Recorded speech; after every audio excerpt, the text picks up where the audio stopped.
안녕하세요. 정신건강 매거진입니다. 오늘은 저희가 치매에 대해서 좀 이야기해 보려고 하는데요.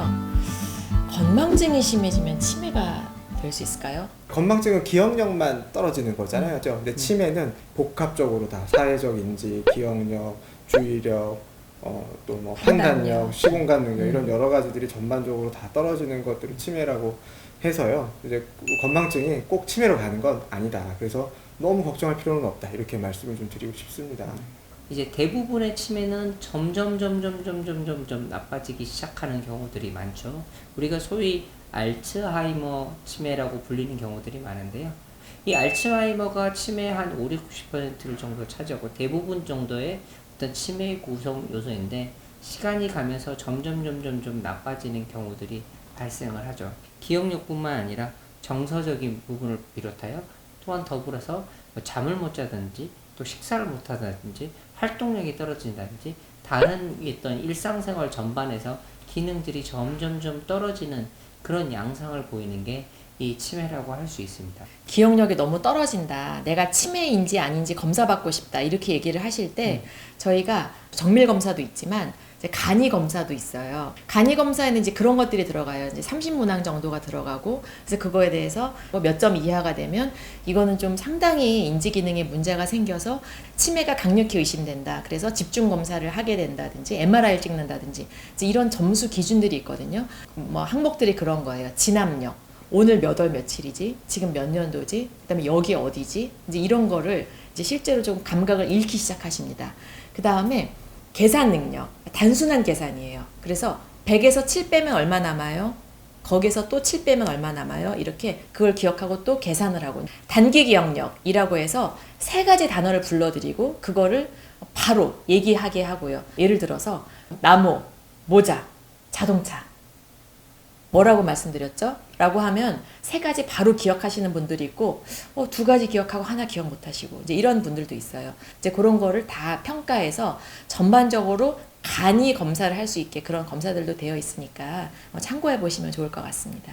이렇게 간이 검사에서 잡혀 나오지 않는 치매들도 있습니다. 알츠하이머병은 서서히 진행한다는 특징을 갖고 있지만 의소체 치매 같은 병이나 혹은 뭐 전축두엽 치매 이런 것들은 기억력 저하가 먼저 오는 게 아니라 인격의 변화 혹은 행동의 변화, 충동 조절의 능력의 저하 이런 것들이 먼저 오는 그런 치매들도 있기 때문에 기억력이 괜찮다고 해서 치매가 아니다 이렇게 얘기할 수는 없다는 거죠. 그래서 이런 것들을 보고해 줄 수 있는 건 결국 자기 자신이 아니라 주변에 있는 가족들 행동의 변화가 생겼는지 성격의 변화가 어떤지 이런 것들도 치매를 진단하는 데 있어서 굉장히 좀 중요한 부분이 좀 될 수 있는 것 같습니다. 예를 들어서 원래 굉장히 점잖으신 분인데 지하철에서 갑자기 성추행을 하셨다는 거예요.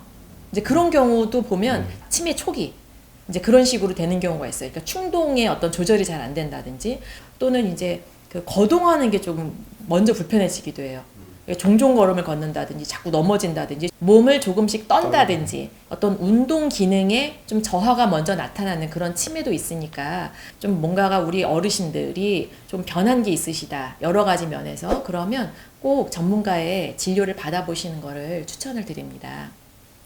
근데 이렇게 치매가 결국 어르신들이 무서워하시는 혹은 두려워하는 이유가 나를 잃어간다라는 게 좀 큰 것 같아요. 네. 성격이나 인격의 변화가 오고 이런 모습들이 TV에 비춰지는 것들로 인해서 어르신들이 굉장히 좀 많이 두려워하고 그걸 맞아요. 걸리고 싶어하지 않는 그런 얘기를 많이 듣게 되는 것 같아요. 네.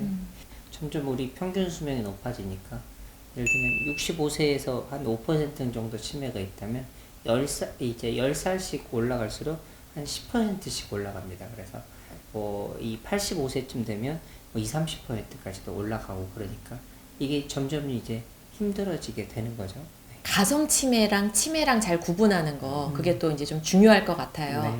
정말 치매처럼 똑같은데 사실은 치매가 아니라 노인 우울증인 경우가 되게 많아요.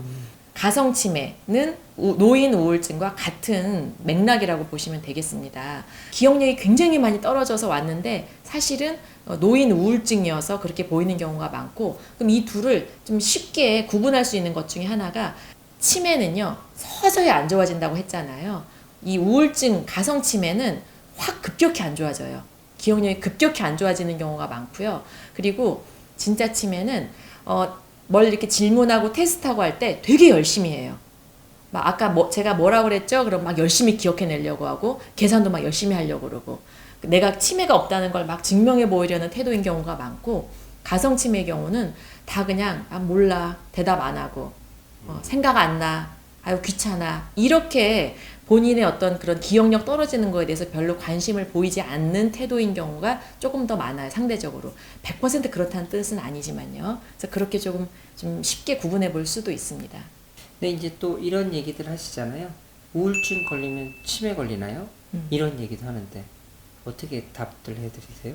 우울이나 이제 불면이 치매로 연결되는 비율이 이제 일반 인구보다는 훨씬 더 높고, 네. 제가 알기로는 이제 비교 위험도가 3배 정도가 되거든요. 그래서 이제 그거를 치료하지 않으면 일반 인구에 비해서 3배의 치매 위험성을 갖고 있다. 따라서 우울증이나 불면증을 적극적으로 치료하는 게 치매 위험성을 낮출 수 있다. 이렇게 저는 설명을 좀 많이 드리는 편입니다. 네. 정말 잘못 알려진 상식 중에 하나가 우울증 약 오래 먹으면 이제 치매 걸릴 확률이 높아진다. 그거 정말 잘못된 상식이거든요.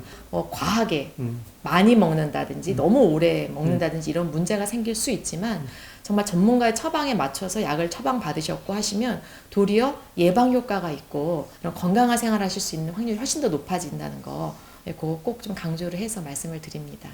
네, 그러면 이렇게 어르신들이 병원에 오기에는 그래도 아직 좀 불편하고 조금 깨림직하고 그럴 때는 어떻게 내가 치매인지를 자기가 스스로 조금 판단하고 또 어떻게 해야 될지 어떻게 하는 게 좋을까요? 그 보건소에서 그냥 공짜로 그냥 아주 친절하게 잘 검사해 주십니다.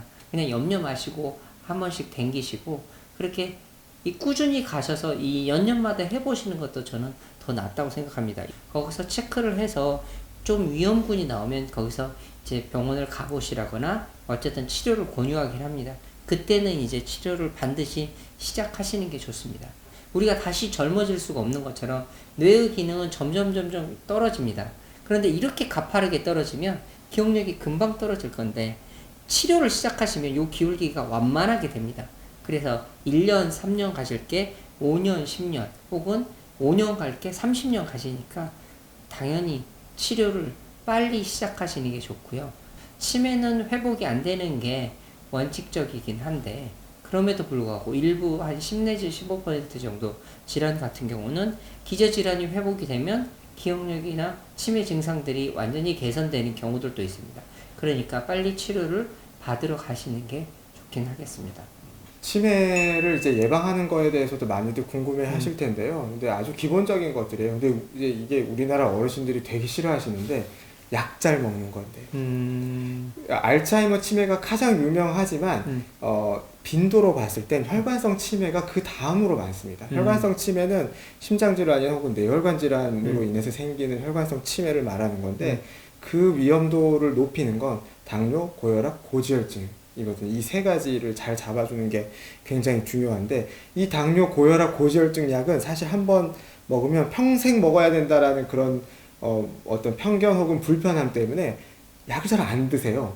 치매 걱정된다고 얘기를 하시면서도 약을 먹는 건 싫어. 그래서 돼지 감자를 먹어. 이런 경우도 너무 많고. 그래서 이런 이제 기본적인 뇌혈관 질환을 줄일 수 있는 당뇨, 고혈압, 고지혈을 관리하는 그런 기본적인 내과 약물을 잘 드시는 거. 이게 이제 정말 예방 가능한 그런 방법이고요. 그 외에도 잠을 잘 자는 거, 적당히 운동을 하는 거, 많은 대화를 나누고 간단한 두뇌 게임 같은 것들을 하는 거. 너무 많이 TV를 보시는 것보다는 라디오나 신문 같은 것들을 보시는 것도 세상 돌아가는 거를 알아가는 데 좀 도움이 되기 때문에 진압력을 잃지 않는 데 좀 도움이 됩니다. 이런 것들도 인지 기능을 좀 잘 보존하는 데 도움이 많이 되니까 좀 해보셨으면 좋겠습니다. 네, 오늘 치매에 대해서 저희가 좀 얘기를 해봤는데요. 혹시 이제 치매 혹은 가성치매 이런 것들에 대해서 궁금한 게 있으시면 댓글 남겨주시면 저희가 또 참고해서 다른 컨텐츠로 찾아뵙도록 하겠습니다. 지금까지 정신건강 매거진이었습니다. 안녕히 계세요.